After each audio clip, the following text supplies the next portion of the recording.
Musim akan selalu berganti, kasih Tuhan tetap abadi.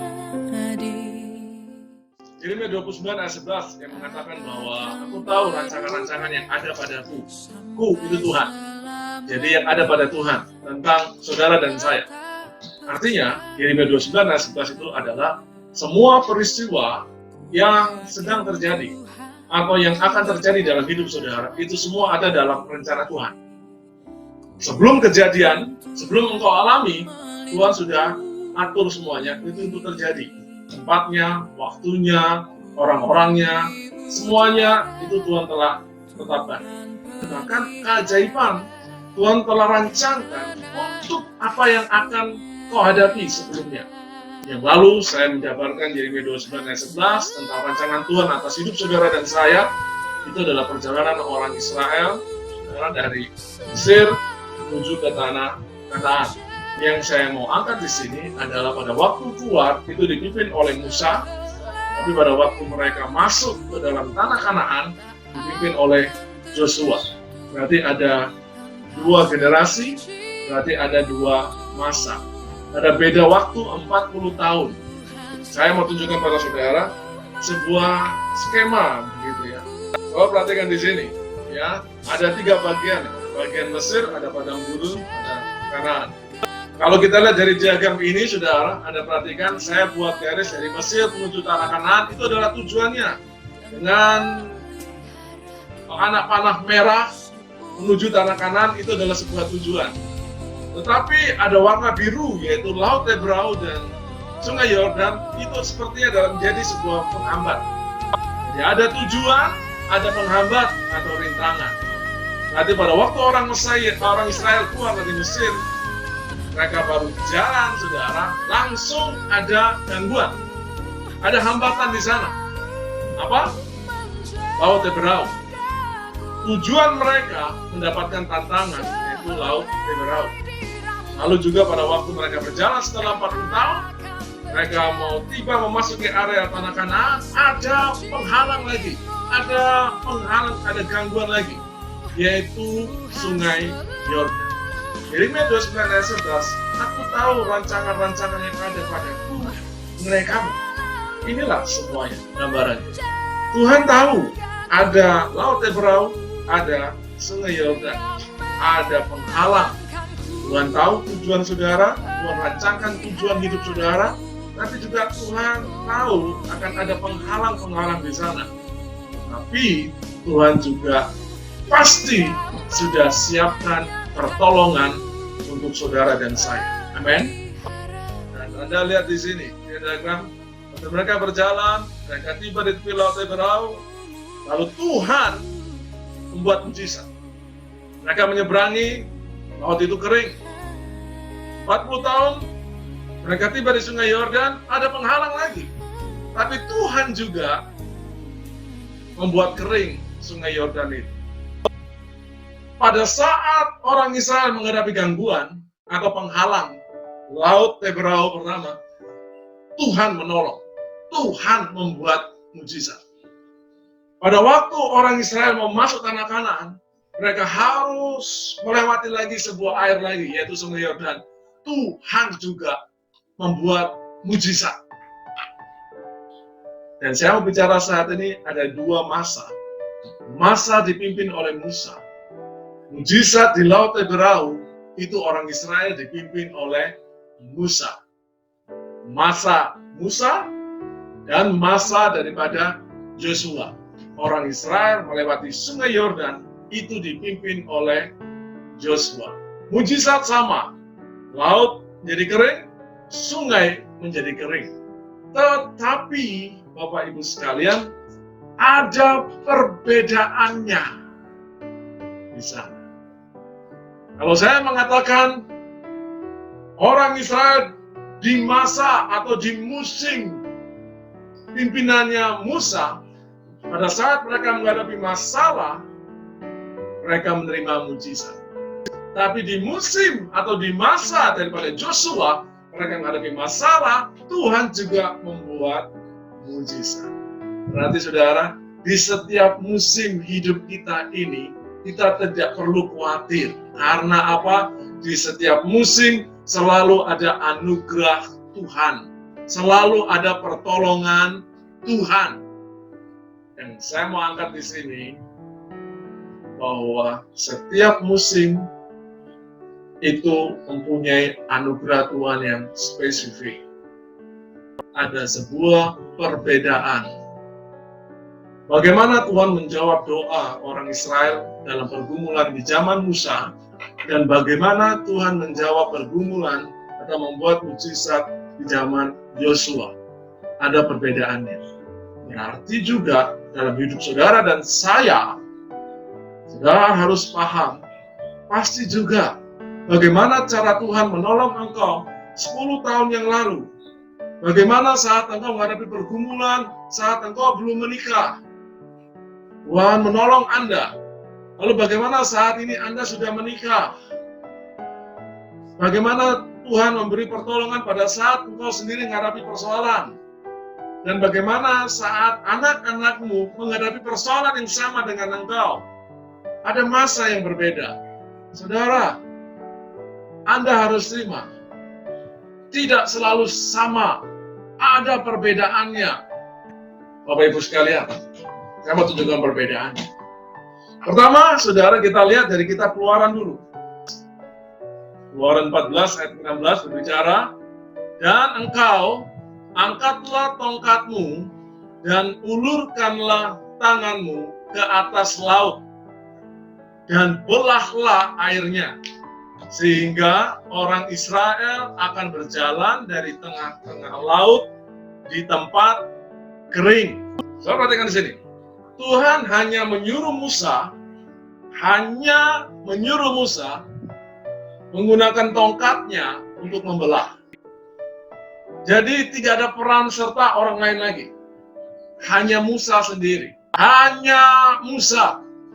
Dia bukan tongkatnya, dengan tongkatnya akhirnya laut Teberau itu, sekarang namanya Laut Merah, itu terbelah.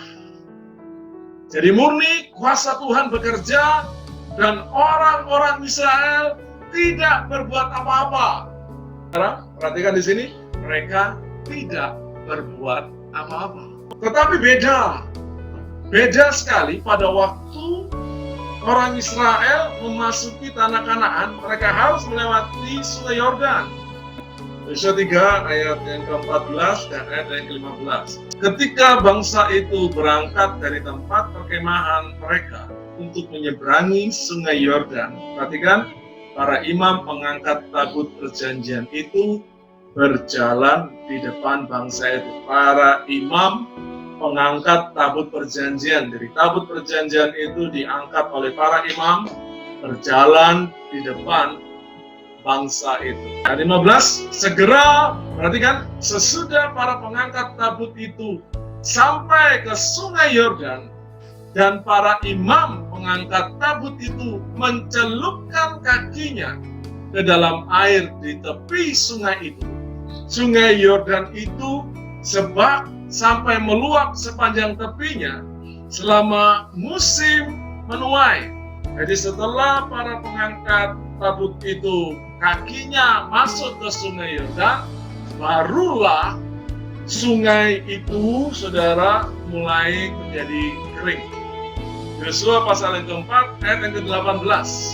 Ketika para imam pengangkat tabut perjanjian Tuhan itu keluar dari tengah-tengah Sungai Yordan, perhatikan, dan baru saja kaki para imam itu dijejakkan di tanah yang kering, maka berbaliklah air Sungai Yordan itu ke tempatnya dan mengalir seperti dahulu dengan meluap sepanjang tepinya.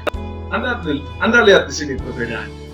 Di zaman Musa, Tuhan menjawab doa, orang Israel tidak berbuat apa-apa. Mujizat terjadi. Tapi di zaman Yosua, orang Israel harus melakukan sesuatu dulu. Baru terjadi apa? Mujizat. Saudara dikasih Tuhan, saya beritahu, inilah rencana Tuhan. Masuk di dalamnya, rencana Tuhan menjawab doa-doa kita. Hanya dua cara Tuhan menjawab doa saudara dan saya. Yaitu, pada waktu engkau berdoa, saya mengatakan, dan ini orang banyak suka. Pada waktu engkau hadapi pergumulan, langsung pada saat itu juga mujizat Tuhan terjadi. Dan saya yakin semua orang Kristen, kita semua yang percaya menginginkan hal seperti itu. Tetapi ada yang kedua, saudara. Yang kedua adalah Tuhan menjawab doa saudara setelah engkau melakukan sesuatu lebih dahulu. Ada hal yang harus kau kerjakan lebih dahulu, baru Tuhan menjawab doa saudara. Baru mujizat atau keajaiban atau pertolongan Tuhan yang kau harapkan baru terjadi dalam hidup saudara. Kenapa hal ini bisa terjadi? Saya beritahu pada saudara, kedaulatan Tuhan. Tidak ada yang bisa intervensi pada Tuhan. Kalau saya pakai bahasa sehari-hari, suka-sukanya Tuhan. Dan saat engkau berdoa, lalu engkau menerima jamahan Tuhan, itu adalah kedaulatan Tuhan. Karena Tuhan ingin engkau menerima jawaban doa pada saat itu. Tapi begitu pula saat ini, kalau engkau berdoa dan ternyata sampai 1 minggu belum terjadi apa-apa, 1 bulan belum terjadi apa-apa, 1 tahun doamu rasanya belum terjawab, saya mau katakan itu juga karena kedaulatan Tuhan. Pada zaman Musa, waktu mereka mau menyeberangi laut Teberau, masih belum ada tabut Allah. Belum ada. Tabut Allah itu dibuat baru ada setelah mereka melewati laut Teberau.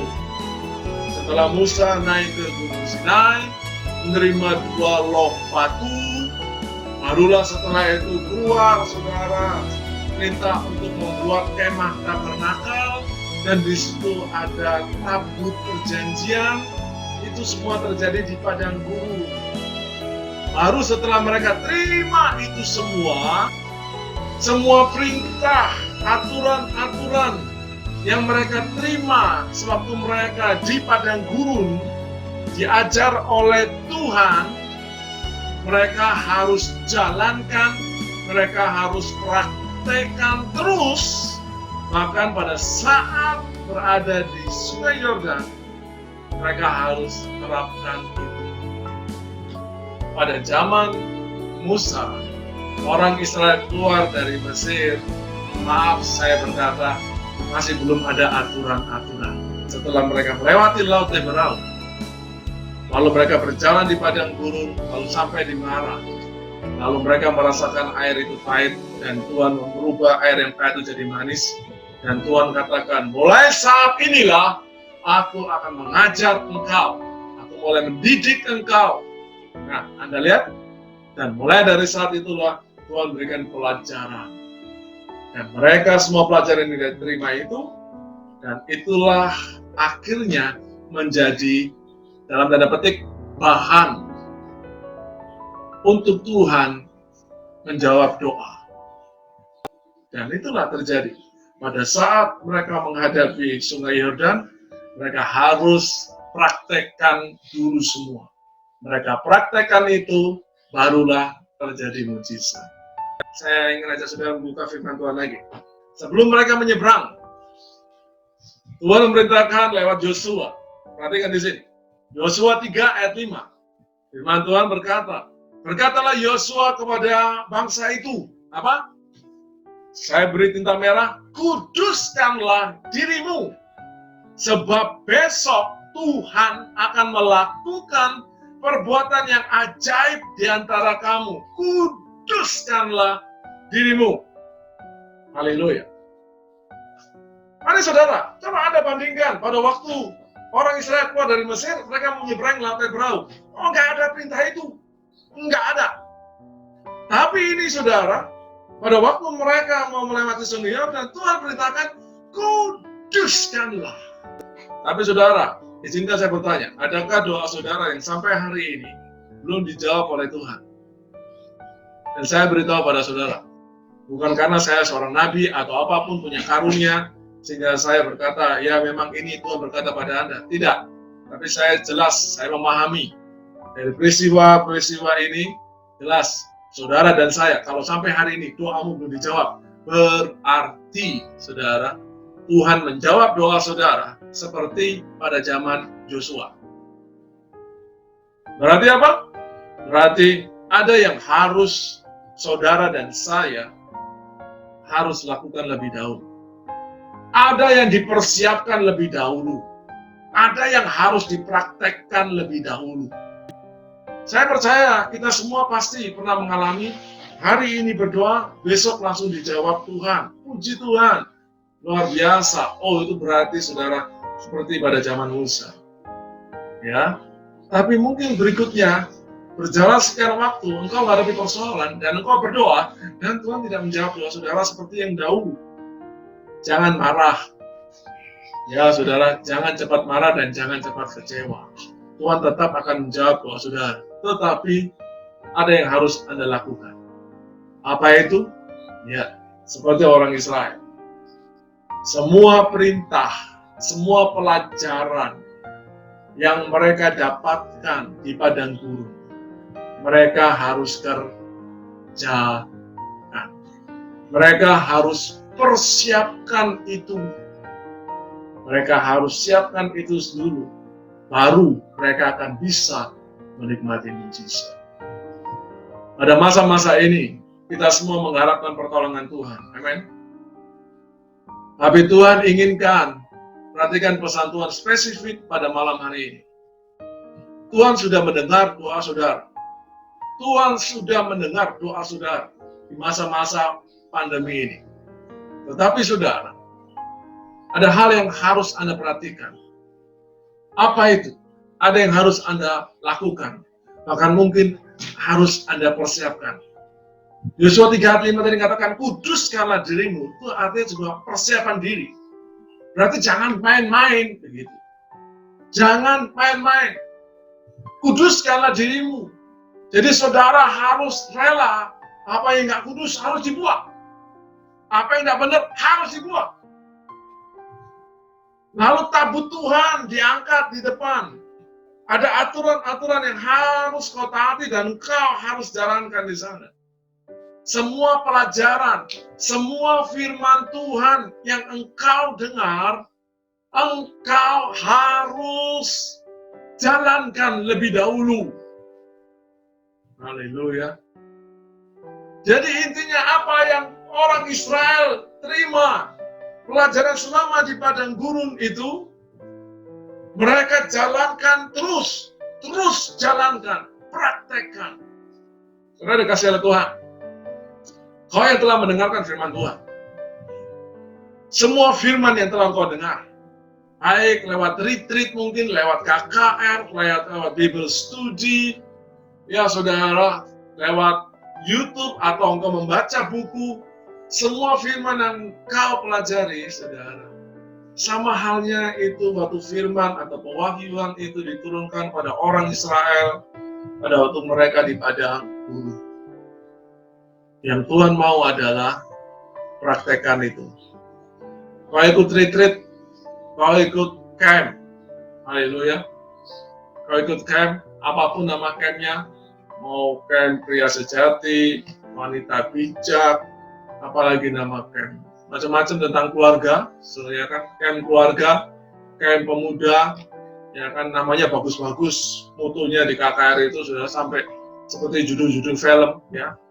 Ada Brave Man, ya kayak Braveheart itu ya judul film. Ada Brave Man, ada Wonder Woman mungkin, ada apa lagi, nah seperti itu.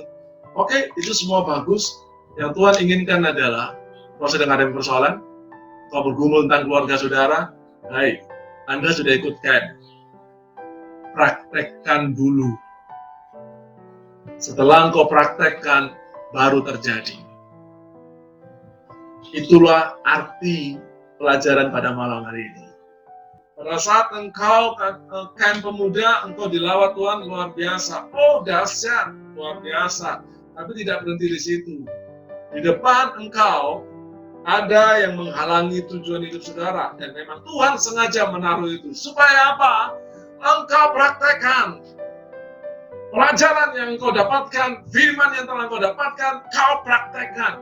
Engkau jalankan dalam hidup saudara. Engkau habis dari camp tentang keluarga, dan keluargamu sedang menghadapi masalah, praktekkan itu. Jalankan lebih dahulu. Itulah Tuhan katakan, kuduskanlah dirimu. Zaman Musa, saudara, tidak ada kata-kata kuduskanlah. Wah, kalau kuduskanlah, tidak ada yang kudus mereka mungkin, saudara. Pada zaman itu, belum ada aturan. Maka mungkin ngomel, mungkin mereka masih punya kebiasaan-kebiasaan buruk, mungkin mereka masih biasa kebiasaan najis, mungkin mereka masih hidupnya tercabul juga, tapi mereka menghadapi persoalan, saudara. Tapi Tuhan buat mujizat. Anda lihat di sini. Saya ulangi. Mungkin orang Israel yang keluar dari Mesir itu, mereka masih belum ada aturan. Ya kan? Hati mereka mungkin masih gelap, perlu dibimbing. Jadi mungkin mereka masih jalannya kiri, kanan, masuk, atas, bawah, macam-macam sudah. Begitu. Ya kan? Tapi Tuhan buat mujizat. Tuhan buat mujizat.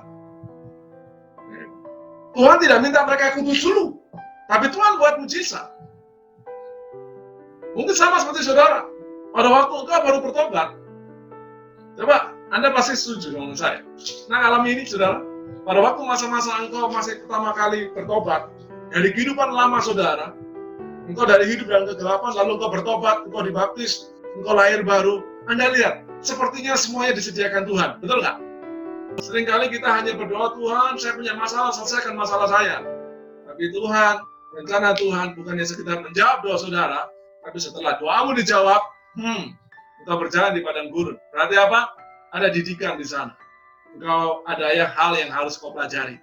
Dan kelanjutan pada malam hari ini, yang kau pelajari itu, yang kau pelajari di padang gurun masa-masa ini, praktekkan. Tuhan mau mengajak saudara supaya Anda jangan cepat kecewa dan marah. Karena apa yang kau doakan atau yang kau harapkan tidak terjadi. Kau sudah dengar pelajaran firman tentang apa? Jalankan. Oh, ada firman Tuhan kau harus mengampuni. Ayolah, engkau harus mengampuni. Apapun firman Tuhan itu, engkau harus mulai kerjakan. Di setiap musim, Tuhan punya mujizat, Tuhan juga punya caranya untuk membuat mujizat. Dan Anda tidak bisa selalu mengharapkan di musim yang lain, engkau mengharapkan mujizat yang sama, atau cara yang sama. Mungkin saudara 10 tahun yang lalu, Tuhan menjawab doa saudara. Mungkin seperti zaman Musa. Kadang dalam hidup saudara dan saya, Tuhan ingin menuntut Anda untuk Anda itu melangkah. Untuk Anda itu jalan.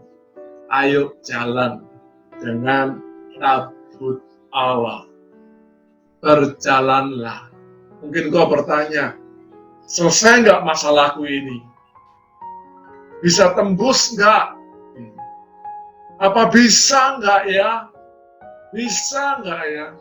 Selama yang kau pikul itu adalah tabut Allah. Dan selama yang kau jalankan itu adalah perintah Tuhan. Bagi Tuhan tidak ada yang mustahil. Penghalang apapun yang ada di depanmu, Tuhan akan bertindak atasnya. Kau tidak bisa melakukannya. Yang bisa engkau lakukan, lakukan. Apa yang bisa engkau lakukan?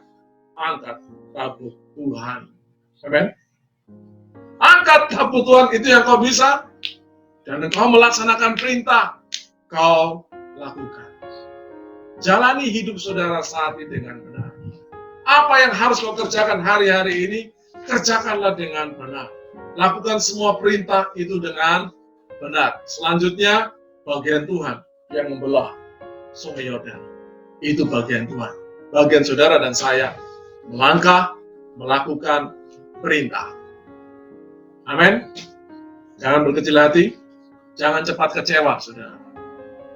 Semua pasti kita memilih, manusia pasti memilih, ingin yang instan, yang selalu ingin yang doanya dijawab oleh Tuhan. Saudara, ternyata dari kisah orang Israel, ternyata saudara, doa dijawab itu bukan sesuatu yang lebih penting. Yang lebih penting adalah bagaimana setelah doamu dijawab. Saya ulangi saudara, seringkali manusia itu hanya berfokus pada apa dan berapa yang Anda terima. Mujizat yang Anda terima, Anda salah. Di mata Tuhan itu, Tuhan bukan hanya menjawab doa saudara dan membuat mujizat untuk saudara.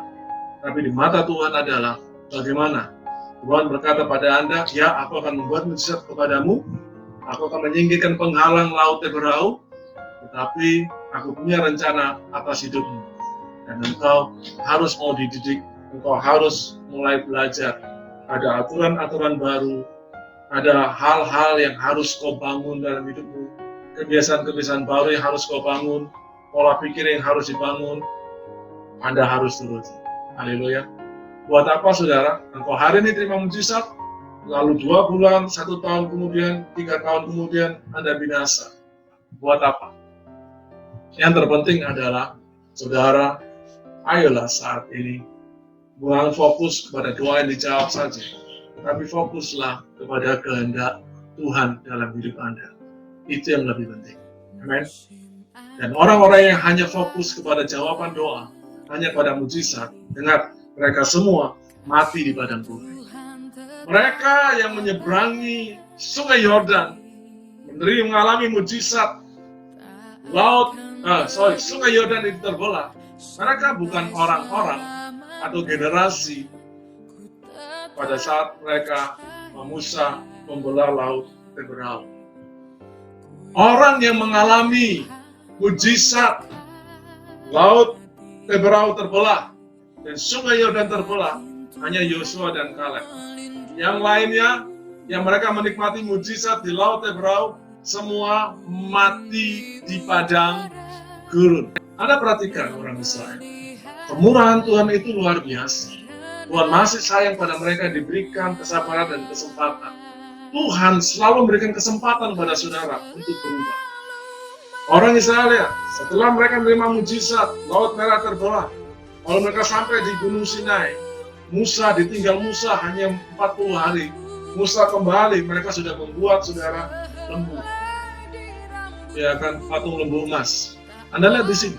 Tapi Tuhan masih berikan kesempatan pada mereka untuk mereka berubah.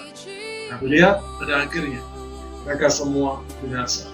Saudara dikasih oleh Tuhan, jangan sedih saat doamu belum dijawab seperti orang lain. Haleluya. Jangan sedih saat doamu hari ini belum dijawab seperti Tuhan menjawab doa saudara tahun lalu. Seperti Tuhan menjawab doa saudara 5 tahun yang lalu. Jangan sedih. Haleluya. Tuhan punya cara yang baru. Dan percayalah sungguh, ada hal yang luar biasa yang Tuhan akan berikan kepada saudara. Tugas Anda adalah, ayo saudara, tabut perjanjian harus ada di pundak saudara. Dan Anda melangkah turut dengan kehendak Tuhan. Apa yang bisa engkau lakukan? Hanya mengikut tabut Allah, memuji, menyembah, dan melangkah dalam kebenaran saat ini. Selanjutnya, apa yang tidak bisa engkau lakukan? Tuhan yang akan lakukan. Tuhan yang akan membelah. Apa yang harus engkau lakukan? Yang benar, yang engkau kerjakan. Jadilah pegawai yang baik, jadilah suami yang baik, jadilah istri yang baik. Jadilah pelayan Tuhan yang benar. Jadilah saudara, jalankan tugas Anda dengan baik, apapun itu. Karena saudara, lihat, pada saat Anda jalankan ini, Tuhan yang akan membelah atau menyingkirkan semua penghalang hidup saudara. Saya mau berdoa untuk saudara saat ini. Anak kita saudara.